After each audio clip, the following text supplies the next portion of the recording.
ଗପ ଆମ ଜୀବନର କଥା କୁହେ। ଗପ ଆମ ଜୀବନ ସହିତ ଅଙ୍ଗାଙ୍ଗୀ ଭାବେ ଜଡ଼ିତ।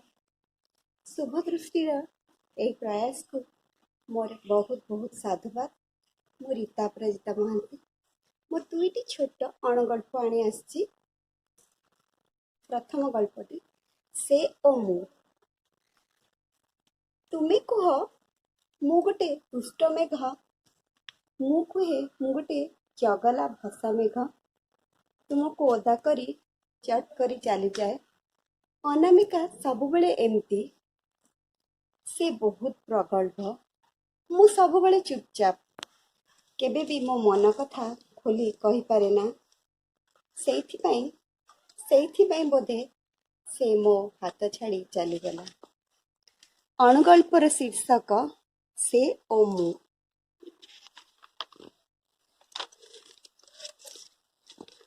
ସତରେ ନିଜକୁ ସୁସ୍ଥ ସୁନ୍ଦର ରଖିବାକୁ ହେଲେ ଯୋଗ କରିବାକୁ ହୁଏ। ଏହି ପରିପ୍ରେକ୍ଷୀରେ ମୋର ଗୋଟେ କ୍ଷୁଦ୍ର ବ୍ୟଙ୍ଗ ଗଳ୍ପ, ଯୋଗ ଦିବସ। ଆସନ୍ତୁ ଶୁଣିବା। ଯୋଗ ଦିବସ। ଆଜି ପାର୍କରେ ମୁଁ ଯୋଗ କରୁଥିଲି। ଆପଣମାନେ ଶୁଣି ଆଶ୍ଚର୍ଯ୍ୟ ହେଉଥିବେ ନା? ମୁଁ ତ ସବୁବେଳେ ଅଳସୁଆ। ଆଜି ଆନ୍ତର୍ଜାତିକ ଯୋଗ ଦିବସ ବୋଲି ମୁଁ ଯୋଗ କରିବାକୁ ଯାଇଥିଲି। ମୁଁ ଆଲମିରାରେ ପଡ଼ି ସଢ଼ୁଥିବା ଟ୍ରାକ୍ ସୁଟ୍କୁ ଖୋଜି କାଢ଼ିଲି ଓ ମୋ କମଳା ରଙ୍ଗର ଟି ସାର୍ଟ ପିନ୍ଧି ଭଲରେ ଗଲି। କାଳେ କେଉଁ ସୁନ୍ଦରୀ ଆସିଥିବ ବୋଲି ଭାବି ସେଇ ପାର୍କକୁ ଯୋଗ କରିବାକୁ ଯାଇଥିଲି। ହେଲେ ମୋର ସବୁ ପ୍ଲାନ୍ ଫେଲ୍ ହେଲା। ସେଠି ତ ସମସ୍ତେ ମୋଠୁ ବଡ଼ ଥିଲେ।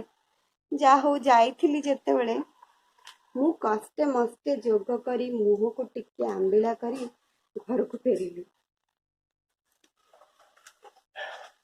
ଏଇ ଯେଉଁ ପରିସ୍ଥିତି ଆସିଛି, କରୋନା ଭାଇରସ୍ ଆମ ସମସ୍ତଙ୍କ ଆଗରେ ଗୋଟେ ସଙ୍କଟ ବୋଲି ସମ୍ମୁଖୀନ ହେଇଛି। କିନ୍ତୁ ଆମେ ସମସ୍ତେ ଘରେ ରହିବା, ମାସ୍କ ବାନ୍ଧିବା, ବାରମ୍ବାର ହାତ ଧୋଇବା ଆଉ ସରକାରଙ୍କ ନିୟମ ମାନିଲେ ଆମେ ସମସ୍ତେ ସୁସ୍ଥ ହେଇପାରିବା। ଆପଣଙ୍କୁ ମୋର ଏଇ ଗଳ୍ପ ଗୁଡ଼ିକ କେମିତି ଲାଗିଲା ନିଶ୍ଚୟ ନିଜର ମତ ଦେବେ।